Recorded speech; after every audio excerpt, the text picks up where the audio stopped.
மக்களே வணக்கம். இன்றைக்கி நான் போடுற இந்த பதிவு வந்து என்னுடைய கிளாஸ்மேட்டு, என்னுடைய பள்ளி பருவ நண்பன் தினேஷ் உனக்காக இந்த பதிவு. ஏன்னா அவர் தான் கேட்டார்.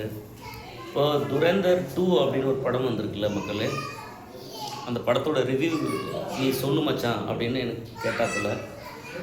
சரி, நானும் சும்மா யாராவது சொன்ன ரிவ்யூவை கேட்டு சொல்லலாமா அப்படின்னா, அது உண்மையாகவே மனசார சொல்லணுன்னா தப்பு. அது இல்லை, நம்ம படம் பார்க்காம சொல்லக்கூடாதுன்னு சொல்லிட்டு, என்னங்க ஒரு 4 மணி நேரம் படம் போல், அது படம் போயிட்டே இருக்குது, லென்த்தாக போயிட்டே இருக்குது. துரேந்தர் 2, துரேந்தர் அந்த டைரக்டர் நேம் வந்து ஆதித்யா தர்.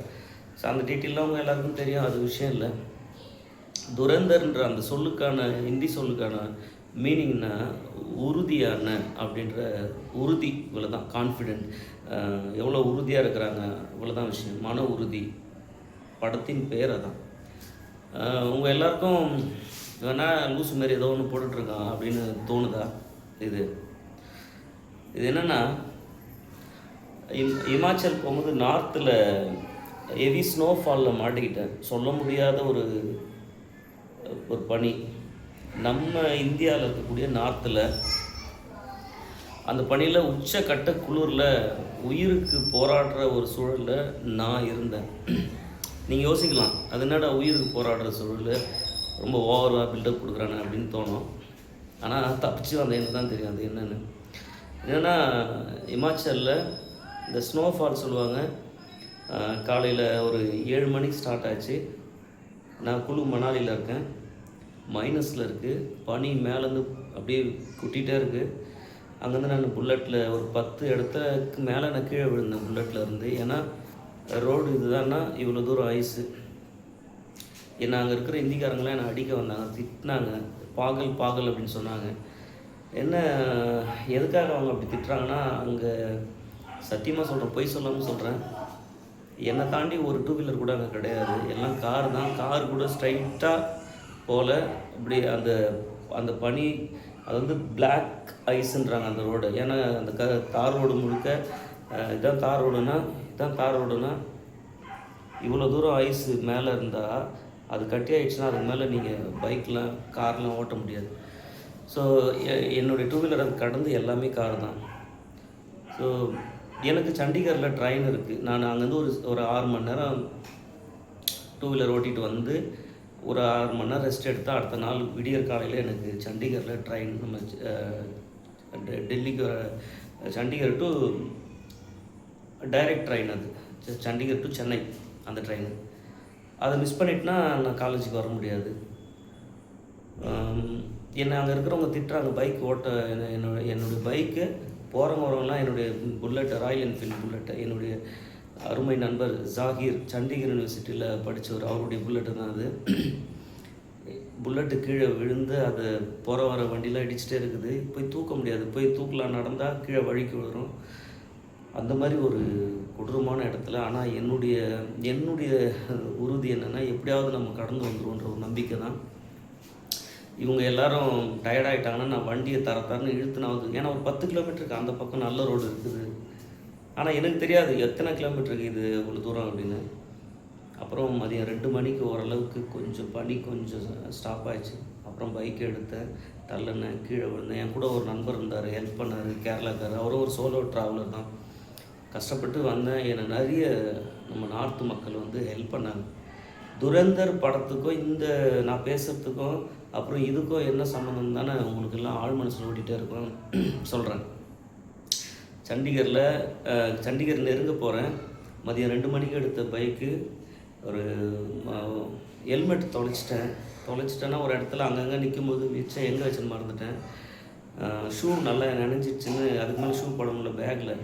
ஸோ இமாச்சலில் அந்த குளிரில் ஹெல்மெட் இல்லாமல் நீங்கள் உங்களுடைய உதடெல்லாம் கிழிக்கக்கூடிய ஒரு குளிர், இந்த கை விரல்கள்லாம் கிழிக்கக்கூடிய ஒரு குளிர்.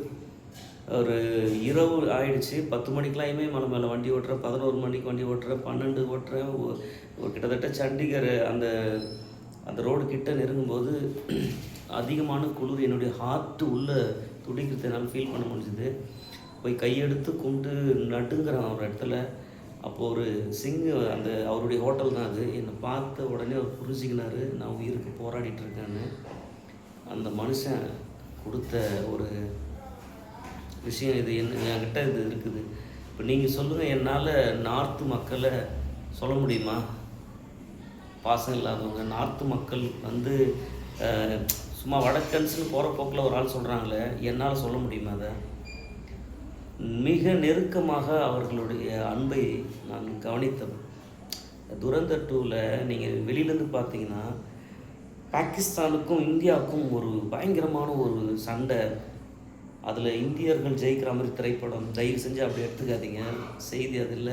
இந்த டைரக்டர் மிக தெளிவாக ஒரு இடத்துல அந்த பாகிஸ்தானிய அந்த ஹீரோயின்கிட்ட இவர் இந்த ஹீரோ பேசுகிற மாதிரி. ஏன்னா இவர் வந்து ஒரு இந்தியாவை சார்ந்தவர், பாகிஸ்தானில் ஒரு ஏஜென்ட் மாதிரி தலைமறைவாக இருந்து பாகிஸ்தானிய பொண்ணு கல்யாணம் பண்ணி அங்கே இருக்கக்கூடிய டெரரிஸ்ட்டை எல்லாத்தையும் சாவடிச்சுட்டே இருக்கார்.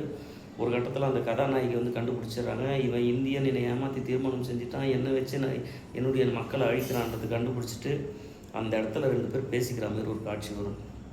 அப்போ ஒரு டைரி அவன் எடுத்து அந்த டைரியில் லிஸ்ட்டு போட்டு வச்சுருப்பான், யார் யாரை சாவடிக்கணும்னு. அப்போ அவன் சொல்லுவான், இவன் வந்து இந்த மும்பையில் இந்தியாவில் மும்பையில் இத்தனை குழந்தைகளை சாவடித்தான்.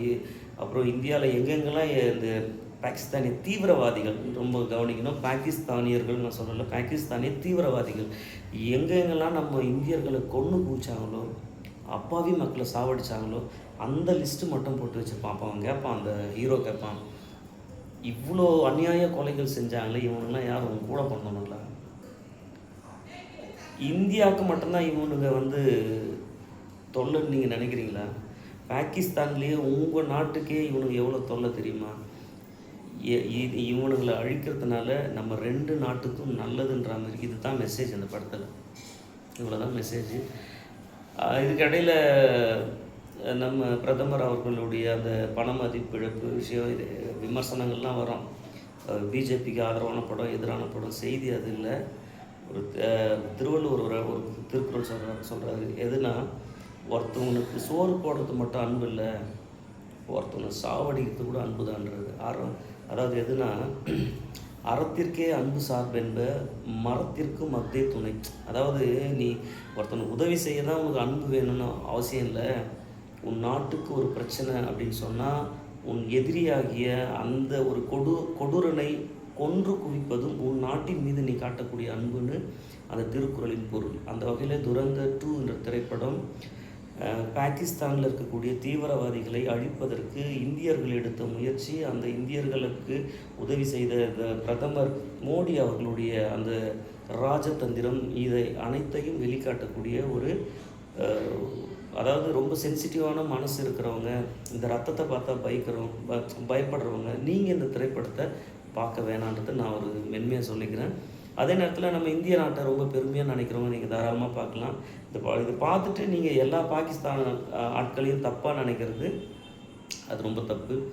பாகிஸ்தானில் கள்ளங்கபடம் இல்லாமல் விளையாடிட்டு இருக்க குழந்தைகள் நம்மளுடைய மக்கள் இல்லை, தாய்மார்கள், அங்கே இருக்கக்கூடிய நண்பர்கள், இவர்களை எல்லாம் நாம் அரவணைத்து இஸ்லாமியர்கள், இந்துக்கள் ஒரு தழுவி ஒரு சகோதரத்துவத்தோடு நாம் இருக்க வேண்டும். இந்த திரைப்படங்கள் வந்து தீவிரவாதிகள் இப்படிலாம் இருக்கிறாங்க, அவங்க தான் நமக்கு வேண்டாதவர்கள் என்பதை அழுத்தமாக சொல்லக்கூடிய திரைப்படம். அந்த வகையில் துரந்தர் 2 என்ற திரைப்படம் இந்தியர்களுக்கு ஒரு நல்ல அற்புதமான திரைப்படம்.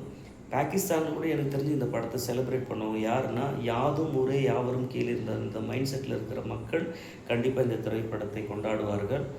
இல்லை இவன் என் நாட்டை வந்து தப்பாக எடுத்திருக்கிறான் அப்படின்னு உடனே ஒரு முடிவுக்கு வரக்கூடிய பாகிஸ்தானியர்களும், பாகிஸ்தானில் இருக்கிற எல்லாருமே கெட்டவன் நினைக்கிற உடனே ஒரு முடிவுக்கு வரக்கூடிய இந்தியர்களும், இந்த 2 மைண்ட் செட்டும் தப்பு.